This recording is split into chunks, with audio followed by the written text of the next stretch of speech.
Le FC Barcelone va être un grand agitateur de ce mercato estival. Après des recrues gratuites, il va falloir dégraisser et ça s'annonce comme un véritable casse-tête. Restez branchés, on se retrouve tout de suite. Le JT de Foot Mercato avec Uber Eats. Salut les amoureux du ballon rond, ravi de vous retrouver pour un nouveau JT Foot Mercato.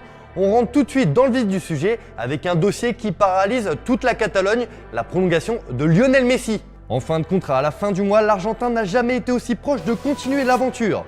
La Pulga a dit oui à Joan Laporta pour prolonger son bail d'une saison, plus une en option. C'est tout un club qui respire un peu mieux ces derniers jours. Une fois la prolongation de Lionel Messi actée, le FC Barcelone va pouvoir continuer son mercato rondement mené pour le moment. Avec les arrivées libres de Sergio Agüero, Eric Garcia et Memphis Depay, les Blaugrana vont devoir se montrer ingénieux pour recruter. Mais avant cela, il va falloir dégraisser. C'est le mot d'ordre au Barça cet été. Et la liste des indésirables est longue comme le bras. Sur l'autel de l'austérité, des joueurs comme Antoine Griezmann ou encore Ousmane Dembélé, s'ils ne prolongent pas, pourraient être priés d'aller voir ailleurs afin de récupérer un peu de liquidité qui seraient les bienvenus dans cette période compliquée. Mais c'est surtout la véritable catastrophe industrielle, Coutinho, qui doit se trouver un nouveau club, mais les prétendants ne sont pas légion. Surtout que Coutinho ne compte faire aucun cadeau et ne partira qu'à des conditions financières similaires à celles qu'il a au Barça. Relégué dans la hiérarchie des défenseurs centraux, Samuel Umtiti voit son avenir totalement bouché au Barça. La porte de sortie n'est pas qu'une simple option. Avec le nouveau look de l'attaque barcelonaise, Martin Braithwaite risque de ne plus vraiment avoir de temps de jeu.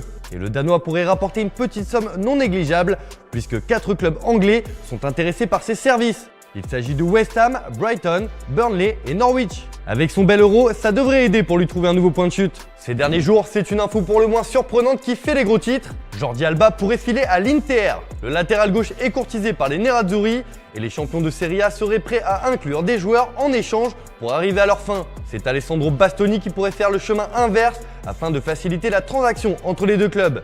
Affaire à suivre. Pour également récupérer un gros chèque, le Barça serait prêt à se séparer d'une de ses pépites. En difficulté sur sa première saison, Francisco Trincao pourrait servir d'actif pour remplir les caisses du club. Arrivé contre 31 millions d'euros l'an dernier, le jeune Portugais n'a pas eu beaucoup sa chance en équipe première. Si le Barça devait se résoudre à le vendre, ce ne sera pas pour moins de 30 millions d'euros. Et le joueur garde une belle cote sur le marché des transferts.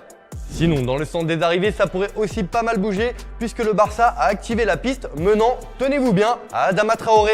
L'ancien de la maison Blaugrana pourrait faire un retour tonitruant alors qu'il est poussé vers la sortie à Wolverhampton.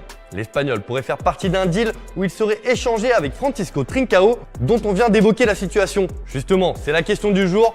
Un échange entre Adama Traoré et Francisco Trincao serait-il une bonne chose pour le Barça? Comme d'habitude, on attend vos réponses dans les commentaires. Allez, on passe à l'actu du jour où, comme souvent ces derniers temps, c'est l'Olympique de Marseille qui se montre très actif. Les Phocéens voudraient saisir la belle affaire Rafael Leao. Malgré un contrat jusqu'en 2024 avec l'AC Milan, l'avenir du Portugais n'est pas gravé dans le marbre. Sauf que pour s'offrir l'ancien Lillois, il faudra y mettre le prix car Milan ne compte pas le brader. Pas sûr que l'OM puisse se le permettre. Dans l'actualité marseillaise, un dossier qui revient ces derniers temps est celui de Nemanja Radonjic. Le Hertha Berlin est revenu à la charge pour conserver définitivement le Serbe à la suite de son prêt la saison passée. Les Allemands veulent négocier un prix à la baisse, reste à savoir si l'OM l'entendra de cette oreille. Après des saisons compliquées à Naples et des prêts non concluants, des nouvelles d'Adamounas qui pourrait retrouver un challenge pour le moins palpitant. Toujours sous contrat avec le Napoli pour une saison, l'ancien Bordelais pourrait rester en Serie A et rebondir à l'AC Milan, qui serait très intéressé par ses services. Enfin, on termine avec les officiels et c'est un retour en Ligue 1 pour William Cyprien. Le milieu de terrain quitte Parme en Italie et s'est engagé sous la forme d'un prêt avec option d'achat au FC Nantes. Il tentera d'aider les Canaries à avoir une saison plus sereine que celle écoulée. Allez, on termine avec l'image du jour qui nous emmène à la Puskás Arena pour le choc Portugal-France hier où un supporter était présent dans les tribunes et a filmé le penalty transformé de Karim Benzema. Et le moins que l'on puisse dire, c'est que l'ambiance était survoltée.